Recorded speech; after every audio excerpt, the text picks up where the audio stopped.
આજના સમયમાં સાયબર ફ્રોડના કેસો વધી રહ્યા છે અને એક નવો કિસ્સો પ્રકાશમાં આવ્યો છે, જેમાં પૂણા પોલીસે સાયબર ફ્રોડના આરોપીઓને ઝડપી લીધા છે।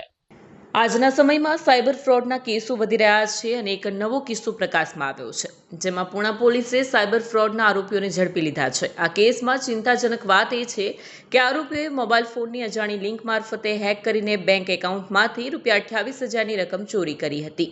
ફરિયાદી જે એક વેપારી છે તે પૂણા પોલીસને ફરિયાદ કરી હતી। પોલીસે તરત જ કાર્યવાહી કરી બંને આરોપીઓ જગદીશ ત્રિકમદાસ લાલવાણી અને જય જગદીશ લાલવાણીની ધરપકડ કરી લીધા છે।